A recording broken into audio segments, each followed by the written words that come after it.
What's up, everybody? My name is Jen and you're watching The Screening Lady. We are back here with another video. This time we're gonna be talking about Black Panther Wakanda Forever, the second installment to the Black Panther series slash legacy slash heritage slash phenomenon. Whatever we call it, it's definitely whatever feeling that we had back from watching the first one. I think it's just as emotional and impactful, even if for different reasons. I just kind of remember back in 2018 when we first saw the first one, I told myself like I wasn't watching a movie, it was a movement, and it's kind of like the same inspiration or hopefulness that I wanted to get watching the the final movie for the Phase 4 of Marvel. And to be honest with you guys, for me particularly, it's been kind of like a chore just to catch up on so many Marvel series, shows, content that, sometimes I get kind of tired of the whole mainstream superhero genre. But, we're talking about Black Panther here. And I guess for the same reason as the first one, I think, for sure I was going to the theaters, sure, but there was another purpose behind it. And to me, it's really paying my respects to Chadwick Boseman. And, this is sort of like my first review in a long time for this channel, and I plan on doing a lot more. And for this kind of content, I want to make sure that it's very objective. I am talking about exactly what I get from the movie, the story, the appeal, the excitement, the drama around it, all of that. But at the same time, for this particular movie that I want to start with, it's just so hard to separate real life from fiction. And I was definitely crying right from the start, the moment I sat down in the theater with my friends.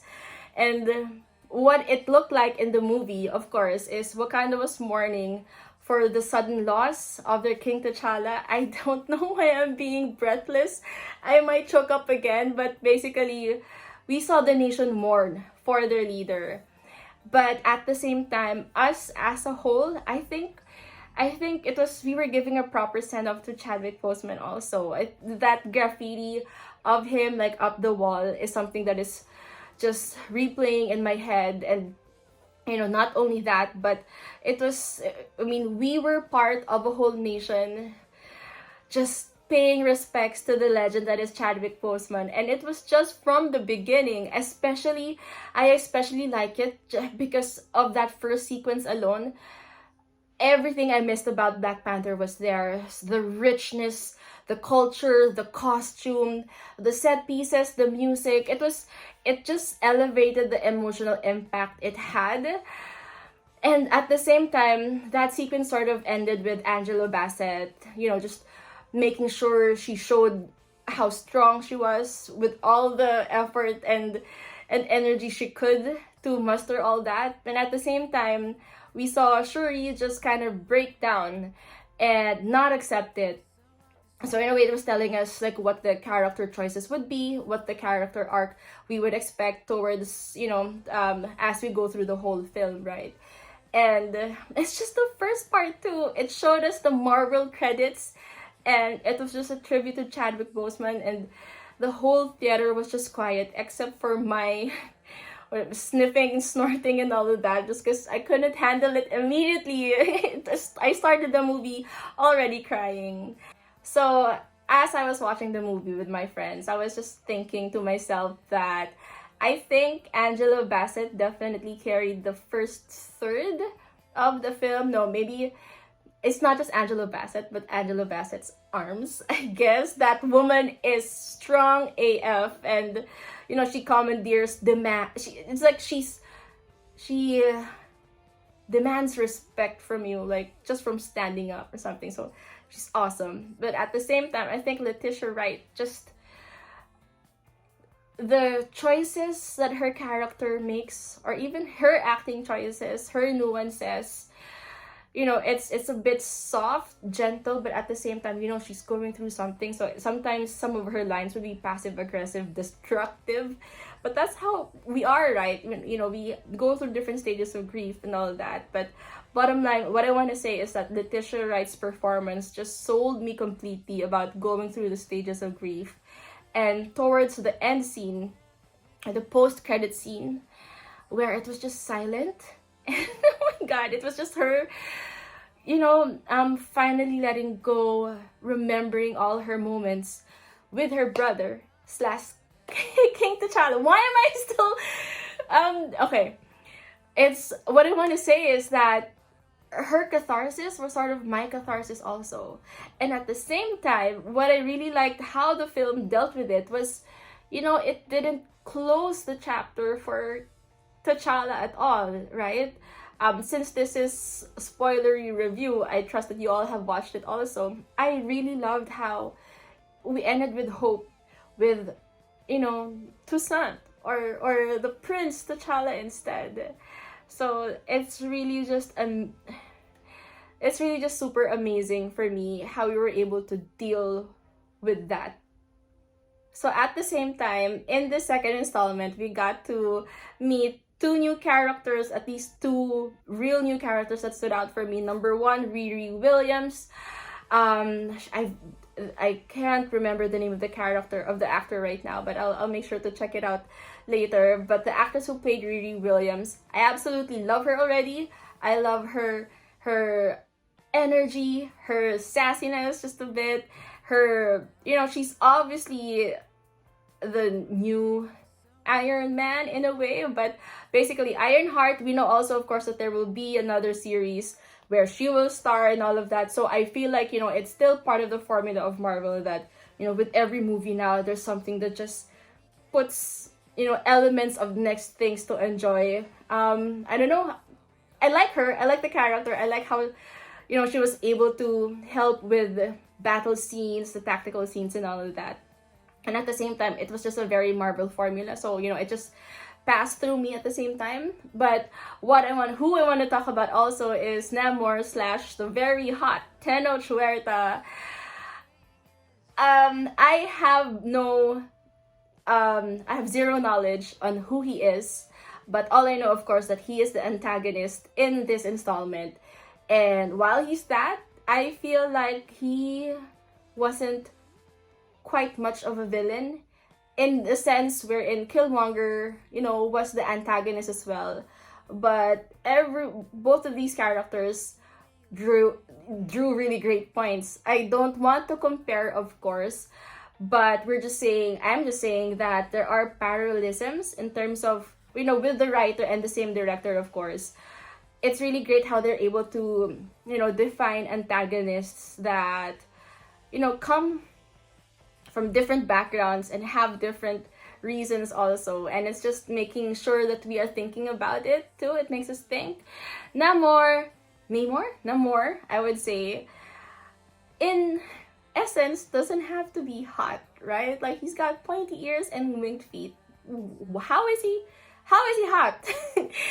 I don't know. Of course, okay, we won't have to gush about him right now, but I do want to say that I liked his performance. I liked how, there is some menacing tricks there, but at the same time, I don't know if he's being set up also to be like a worse baddie. I don't know. But if anything, his underwater world, I think just how it was shot and how it was done cinematographically, I think it was a pretty cool treatment. But I wonder if only we could have seen more than just the marketplace. I think of that underwater world, Talokan, if I remember correctly. It would have been more awesome for me. But I really like Tenoch Huerta, and I hopefully will see him in more stuff after watching the movie. I was just in a black hole of his interviews, and sorry, I'm just putting it out there. So we got those two new characters, but at the same time, going back to Wakanda, we are also, greeted with familiar faces. Okoye, Nakia, and Mbaku.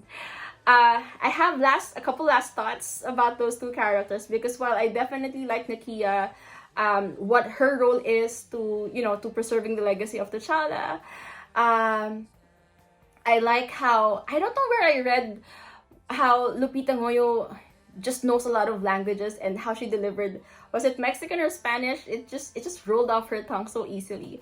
So that's cool.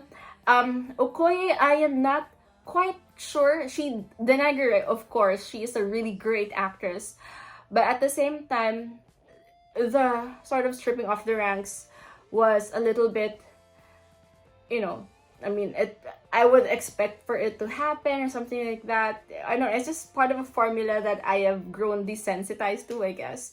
But it's really cool. So now I have no idea what Midnight Angels are. So I guess it's supposed to be cool, right? Please let me know who they are, because I think it was pretty awesome. Baku, I believe, number one, I wanted to see more of him. Obviously, like, he's such a charmer, right? But at the same time, he said in one line wherein he was entrusted by King T'Challa to make sure he watches over Letitia or Shuri. I feel like I would have wanted to see more of that, more than just strength. If there was some more intelligence now, or sorry, not intelligence, but I mean wisdom. There's wisdom and strength in M'Baku now that I wanted to see more of, probably. Please add him to any one of the spin-off shows or whatever. I just need more of Winston, period. But also, let's not forget, Martin Freeman was there. He gave the info about Riri Williams. For me, not sure outside of that if we needed everything else, maybe. But, I'm really just nitpicking now. I think it's more of, as I close my video, I said I wanted to do a quick one, right? But anyways, I hope this worth your time. What I just wanted to say and the objective about this is, number one, it is definitely, I am super happy. This is in my top 5 movies this year. I am really amazed by everything. The graphic design, everything I said about the set design, costume, cinematography, and all of that. But at the same time, I like this one too because it was an emotional send-off to Chadwick Boseman. And I wonder if I take that factor out and just focus on, Shuri taking over the Black Panther herself. It was still great. There may have been a few pieces that would have been okay without it, but still, it's a great experience for me. It didn't take away the performances that the characters delivered in this movie. Overall, it definitely is. I feel like every time, and I really want consistency, such that every time I see a Black Panther movie come out, it is a movement. Like, it's you're supposed to see it. You have to see it. And, for all the changes that might have been done around the film, I think it was still very great and very rewarding. And I'm glad to have taken the time to watch this incredible movie. That's it, really. That's all I wanted to say about Black Panther Wakanda Forever. Right now, it is still showing in the cinemas here in the Philippines, but of course, it's showing in the rest of the world. Please catch it if you have the time. If you've seen it, do you agree with me? Do you not agree with me? Let me know. We can have really great discussions about this. And, for anything else, please don't forget to like and subscribe to my channel so you can watch out the rest of my movie reactions or my movie review series and all of that. Yeah, thanks for the time, you guys, and I'll see you next time. Bye!